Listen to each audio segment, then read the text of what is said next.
Alors, je recommence ça. Israël est au ciel, c'est ce qu'on croyait. Ma grand-mère est morte en 1998, pardon, en 1978.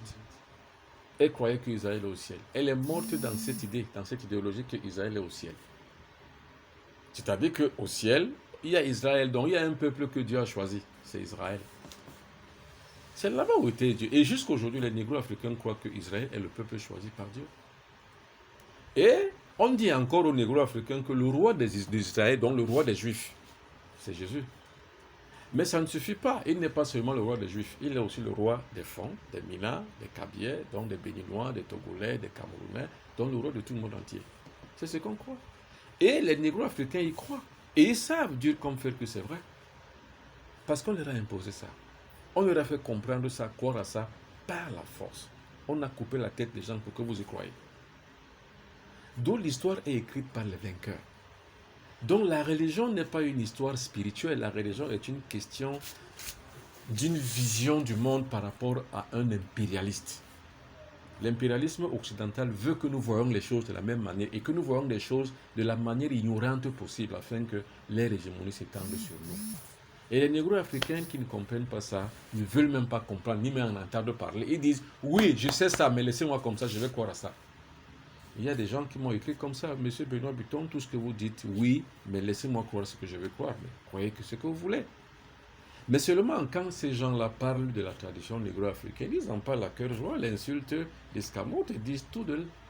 Mais quand on commence à parler de Jésus et de leur civilisation et de leur religion, ça commence à les mettre mal à l'aise.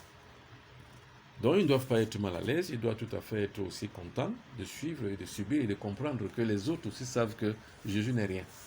Et que leur Dieu, qu'on dit qu'il est au ciel, notre Père qui est aux cieux, que ton nom soit sanctifié. C'est des conneries. C'est le mensonge.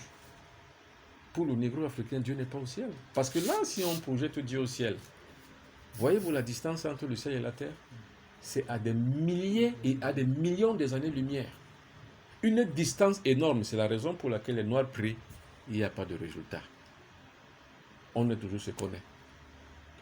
30 millions de morts de sida tous les ans. Le coronavirus est là. Il commence à décimer les peuples africains. Régression et recul de l'espérance de vie. Les guerres par-ci par-là. La destruction des peuples par-ci par-là. L'extermination des peuples organisée par l'Occident par-ci par-là. La semence de guerre en Côte d'Ivoire, au Sénégal, au Cameroun, à côté, au Ghana, partout on sème la mort. Tout ça c'est l'occidentalisme. Où est Jésus pour sauver tous ces gens? Lui qu'on dit qu'il est un sauveur. Où est-il? Mais où est-il? La guerre qui est en Centrafrique, qui vient sauver les Centrafricains. Mais qui viennent sauver les Ivoiriens qui s'entretuent, les Camerounais et partout. Mais qu'ils viennent.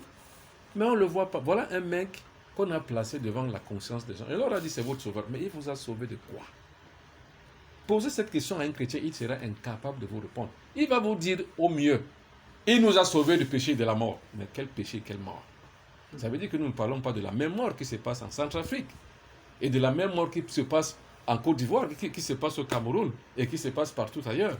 En Afrique du Sud, on a décimé combien au Congo?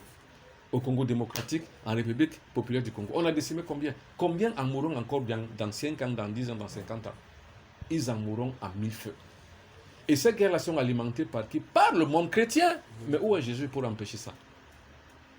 Ça veut donc dire que c'est un sauveur virtuel qu'on veut faire croire aux gens qui fait des miracles. Mais quel miracle? Voilà le coronavirus, il est où pour le sauver? Mais sauver le monde avec le coronavirus. Bon sang, quel est donc ce sauveur qui ne peut rien faire? Le sauveur est simplement une thématique, une problématique biblique. Le sauveur doit l'être sur le plan physique, monsieur, madame. S'il ne l'est pas sur le plan physique, sur le plan alors thaumaturgique, ça veut dire qu'on dit simplement qu'il fait les miracles. Mais quel miracle? Vous savez les miracles que les Béanzais ont fait? Vous savez quel miracle les Guézos ont fait? Vous savez quel miracle les Oumnobé ont fait? Quel miracle les Kibango ont fait au Congo?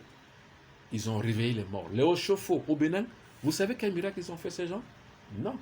On vous parlera simplement du miracle d'un homme, parce qu'on ne le connaît pas, parce qu'il n'est pas de nous, parce qu'il est blanc. On vous dit qu'il est le meilleur, mais dites-moi un noir, qui est meilleur? Aucun.